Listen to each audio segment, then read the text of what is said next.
Hey guys, I'm going to go ahead and start from the beginning and we'll track our way through.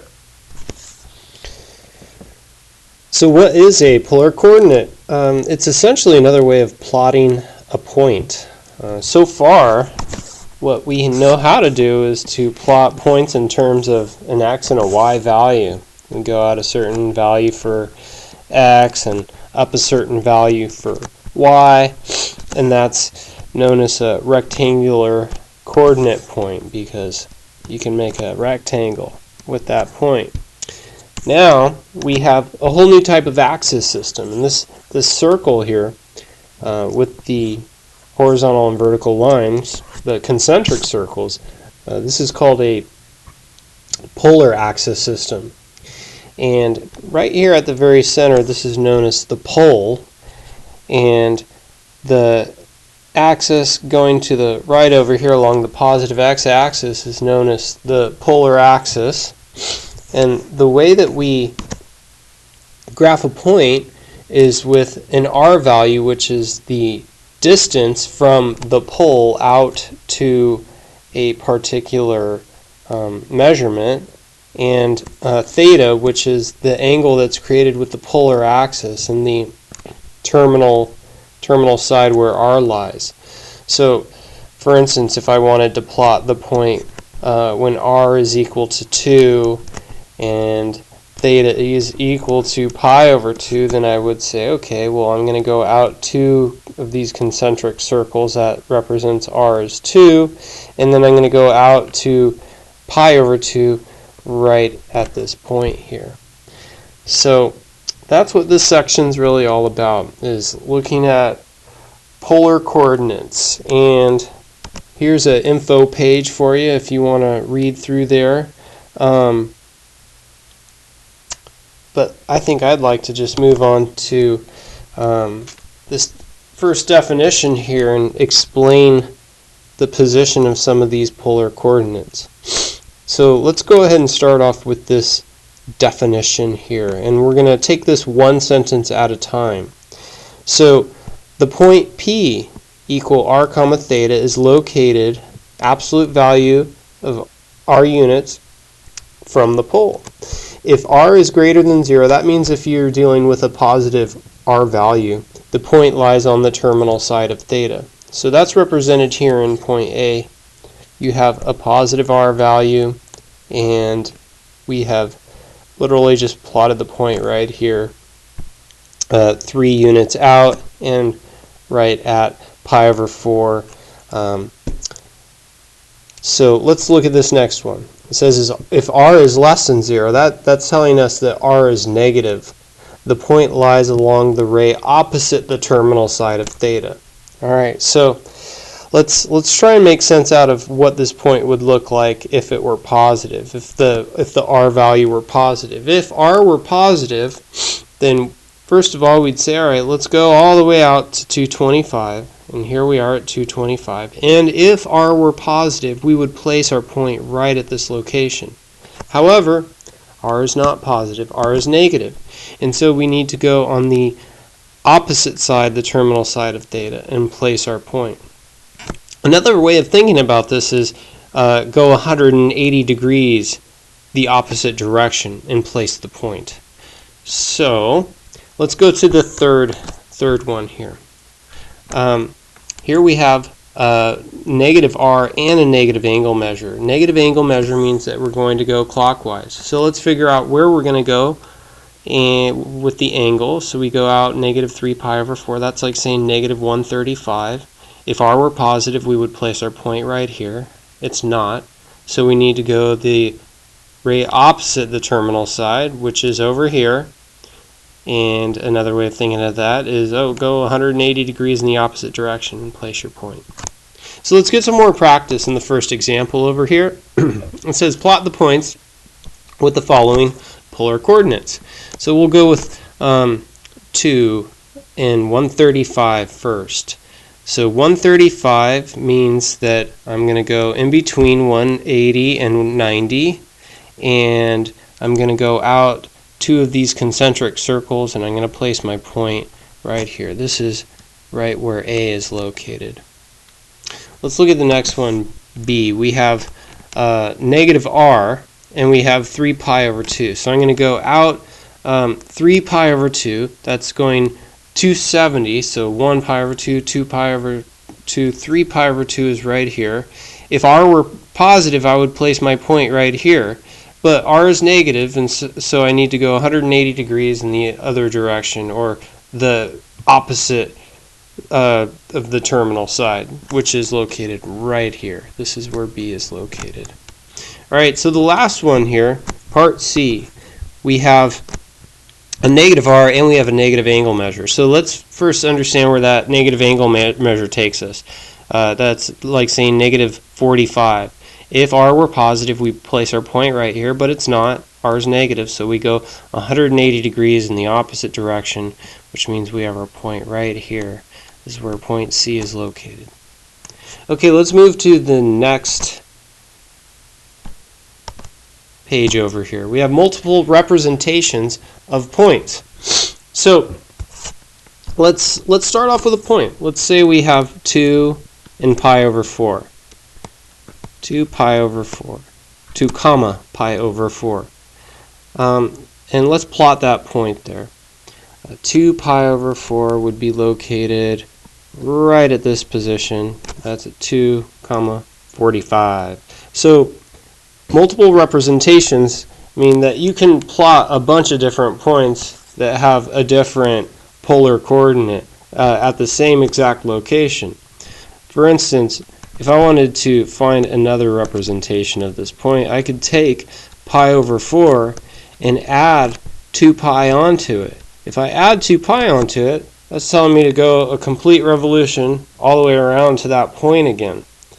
So if I were to get a common denominator and add up, let's see, this would be 8 pi over 4. That's a fancy 2 pi, and that would give me a 9 pi over 4. So you can continually add 2 pi forever and ever and ever and get multiple representations of a point.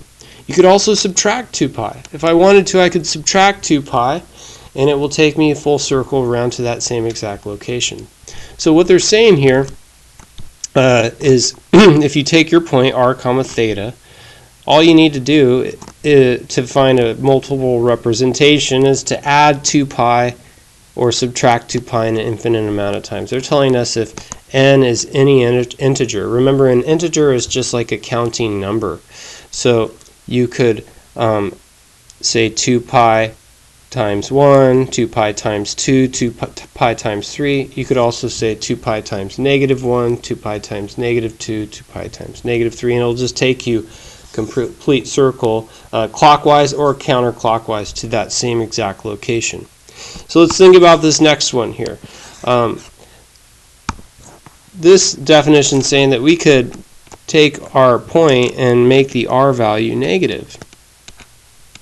Well, what happens when we take the r value and make it negative? That would mean that this point would lie right over here now, right?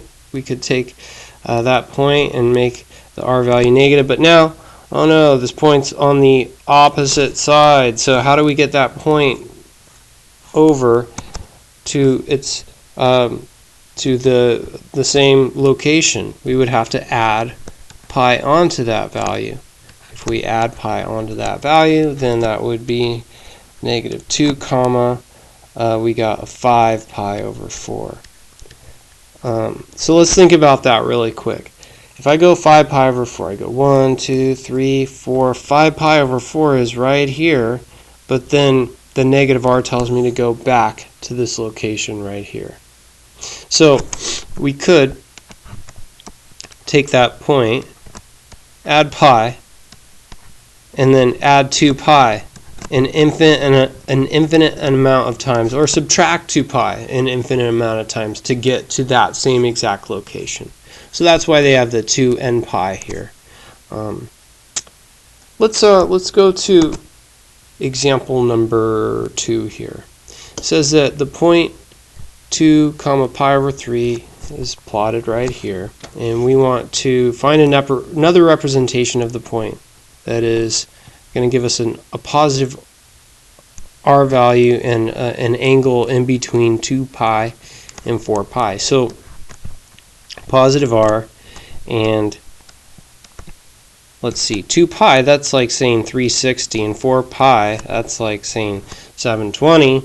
So we want to have our angle in between 360 and 720. All we got to do is just add 360 onto 60, and that will give us an angle in between 2 pi and 4 pi. So if we add 2 pi there, that would take us full circle around, which would be in between 2 pi and 4 pi. So this first part A, pretty easy. Just got to add 2 pi onto it. And I need a common denominator, so I'm going to multiply by a 3 over a 3, and that's going to give me a 6 pi over 3, fancy 2 pi. And so part A is 7 pi over 3.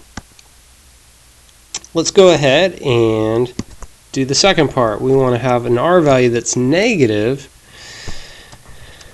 and the angle in between 0 and 2 pi. So let's think about where the negative 2 comma pi over 3 would take us. We would have to go pi over 3, and then the negative would take us in the opposite direction. They're 180 degrees in the opposite direction. So how do I get back to that point? I would have to add pi onto that point. And that's like saying 60 plus 180, which is in between 0 and 2 pi. And so I get a common denominator, 3 over 3, add them up, that gives me a 4 pi over 3. And that's just like saying 240, right? 240, so I go all the way around to here, and then negative r brings me back to this location. Okie dokie, let's do the last one here. We got r positive, and we want an angle that's in between negative 2 pi and 0. So we want to essentially come up with a negative angle measure.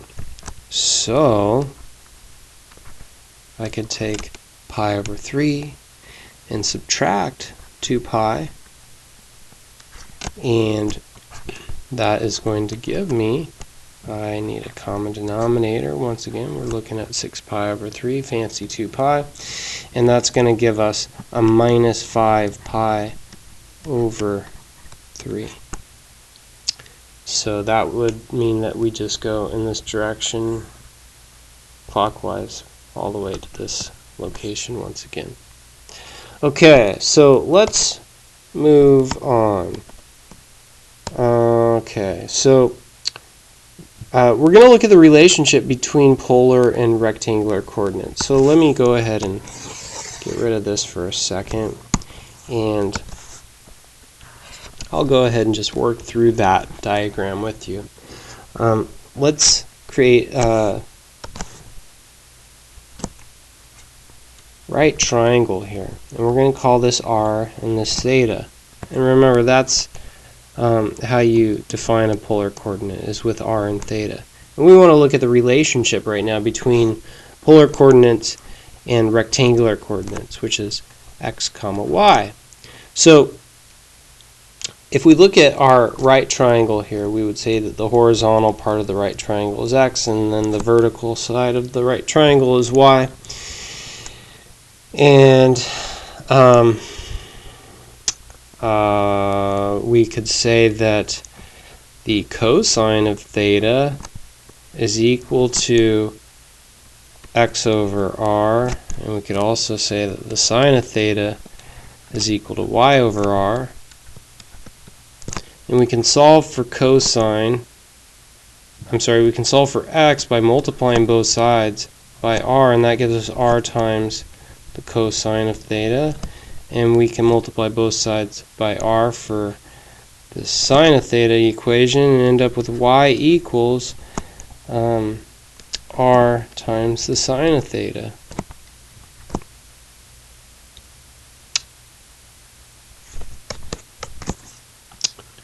Okay, so if you have r and you have theta, you can come up with your x and your y values by plugging in your r and your theta into these equations here.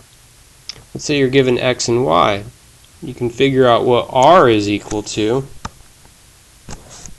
with the Pythagorean theorem. X squared plus y squared is equal to r squared. And so that means that r is equal to the square root of x squared plus y squared. And you could use the inverse for sine and cosine and tangent in order to figure out the angle. Remember that tangent theta, that's equal to y over x, and if you want to know the angle, you could use the inverse of tangent along with your y and x to find that angle. So that's what we're going to look at right now. We're going to look at going back and forth between a polar coordinate and a rectangular coordinate. So let's first start off with this part A here. We have r and we have theta. We want to know what x and y is equal to. Let's figure out where this point is located first, okay? 2, 3 pi over 2. So this is like saying 270. So I go 90, 180, 270, all the way right here. Oh, not right there.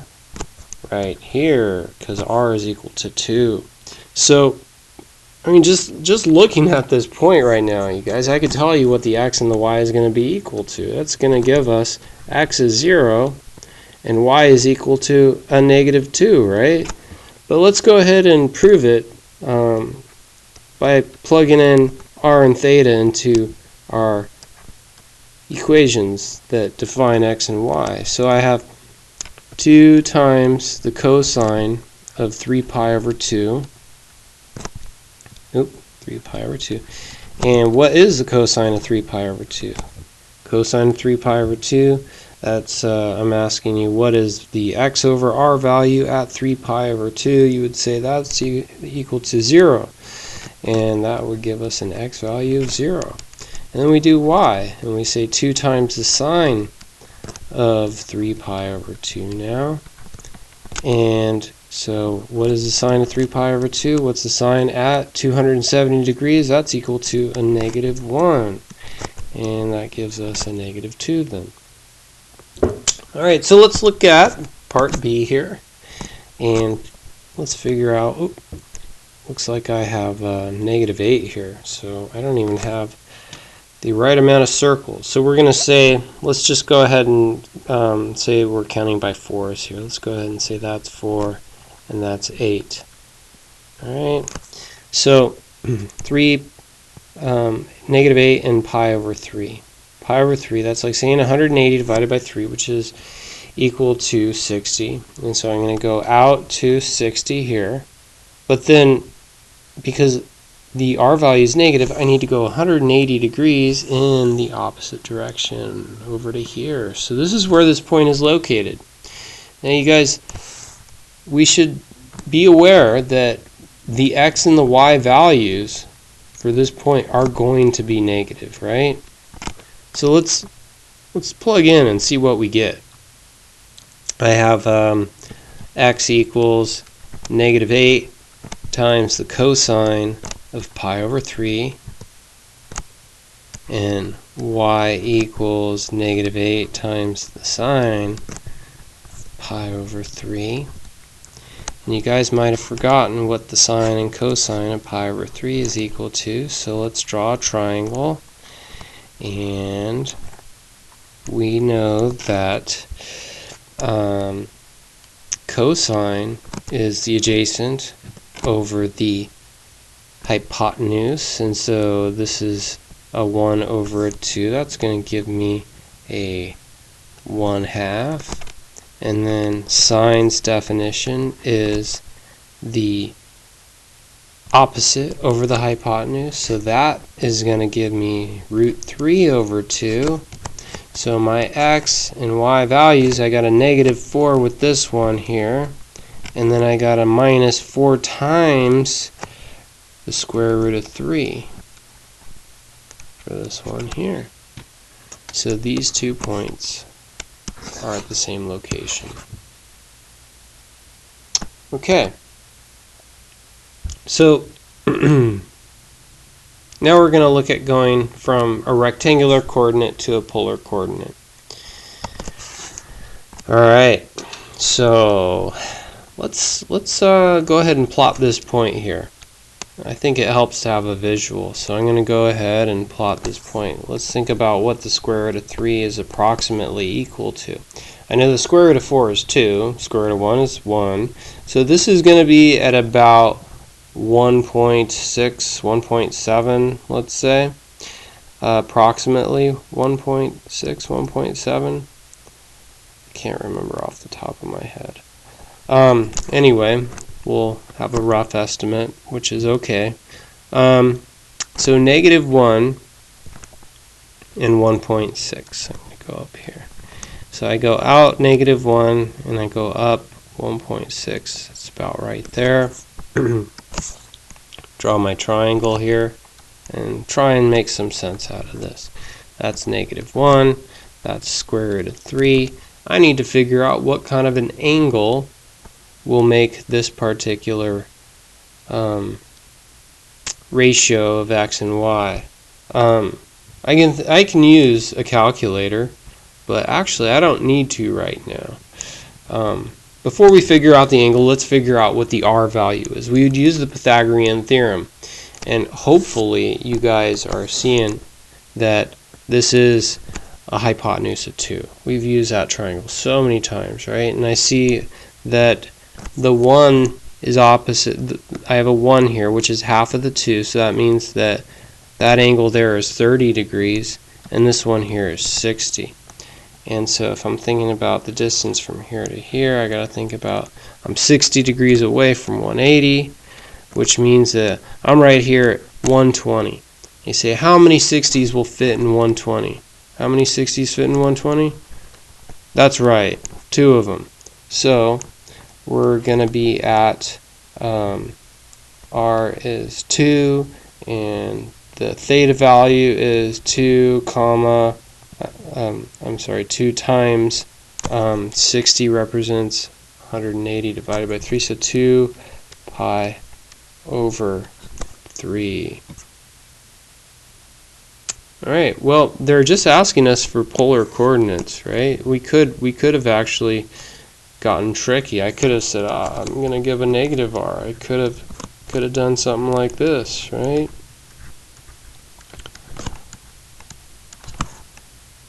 So this point would actually be at the same exact location, right? Common denominator there, and we got a 5 pi over 3. So if I wanted to, I could have given that point. There's an infinite amount of points that we could list. I just went for the easiest one first. Alright, let's do another problem. Okay, we got to find the polar coordinates of a point whose rectangular coordinates are negative 2, 0. Okay, so that would be actually pretty easy, right? How far have we gone out? That's an r value that's equal to 2, and then that's equal to pi. That's kind of easy. I'll let you guys plug in the x and the y values to solve that one. I'm going to move on right now. We're going to look at converting a polar equation to rectangular form. So I'm going to have to rely on those equations from before. And right now, we're looking at r equals 4 times the cosine of theta. And I want to make some substitutions here. I know that the cosine of theta, we have an equation that says x equals r times the cosine of theta. And what I want right now is to somehow get rid of the r and the cosine of theta. I'm trying to convert into rectangular form, which means I want x's and y's. So I am going to multiply both sides by r, and that gives me r squared equals 4 times r times the cosine of theta. Well, I have x, which is equal to r times the cosine of theta. So I got one substitution there. What's another substitution I could make? I got r squared, which, remember, x squared plus y squared is equal to r squared. So I can make a substitution into r squared right now. We got x squared plus y squared. And so we have 4 times x is equal to x squared plus y squared. What the heck kind of equation does that represent? Well, you could manipulate this equation to kind of understand it a little bit better. So what I'm going to do is I'm going to pull the 4x on the other side. And you might recall from chapter 1 that this is shaping up to be a circle, but you would need to complete the square in order to put it in its circular standard form. So I look at this negative 4 right next to the x, and I take half of it, half of negative 4, and then I raise it to the power 2, and I add that value in here. So we're going to add in a 4. And I need to add in that value to the right-hand side of the equation as well. And what this gives us here is what's called a perfect square trinomial, which means I have x squared times x minus 2 times x minus 2, which gives us an x minus 2 squared, and plus y squared equals a 4. So just a real quick refresher, this literally represents a circle with center at 2, 0. This is the center at 2, 0. And it has a radius of 2. Square root of 4 is 2. So I got a point here, here, here, here.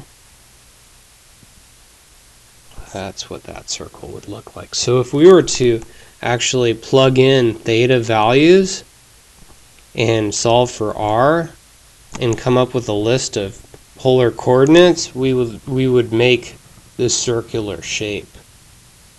Kind of cool, huh? Well, maybe for me. Alright, so the next one here, we want to convert this equation into its rectangular form. So we want to get rid of that r and that secant of theta.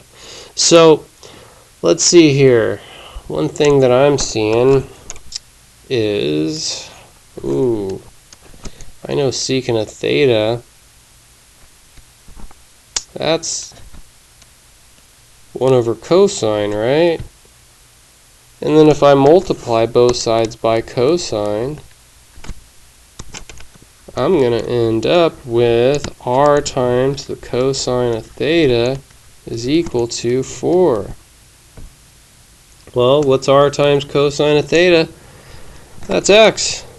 So this equation in polar form just represents x equals 4, which is a straight line. Alright, that was easy. Let's move on to our last example. Alright, so this represents a circle. We want to convert this one to polar form now.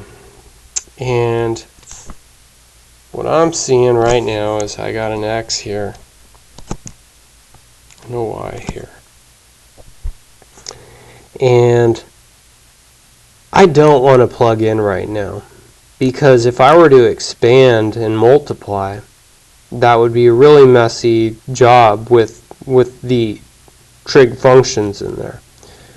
So what I'm going to do is I'm going to expand and multiply before I make substitutions and see what I have to work with. So I got x squared minus a 6x plus 9, and then plus y squared minus a 4y plus 4.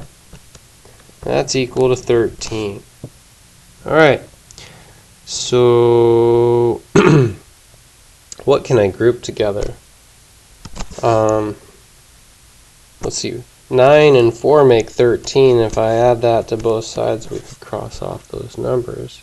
X squared and y squared if I group those together, that's equal to 1. So let's make some substitutions now. I know that this is equal to, not 1, it's equal to r squared. And then I have x, which represents r times the cosine of theta. And I got a y, which represents r times the sine of theta. And what I want to do is I want to solve for r. And I got 3 terms that have r, so I'm going to factor out an r there. So I factor out r, and I got r times r minus 6 times cosine theta minus 4 times the sine of theta. And let's see, if I set these factors equal to 0, r equals 0, and this guy here, if I set that equal to 0, I'm going to end up with r equals 6 times cosine of theta plus 4 times the sine of theta. And let's see, if I were to plot both of these, we would see that you would see that this actually lies on this graph here. I think this one's in the book, so check out the picture in the book, but we wouldn't need this one because it's a duplicate of a point that's on this one right here. It's actually on the origin. Anyway, I hope you guys are well, and I'm doing this in a hotel in Sacramento, and I've been thinking about it all day long, and now I gotta go get back to work. Alright, I'll talk to you guys soon.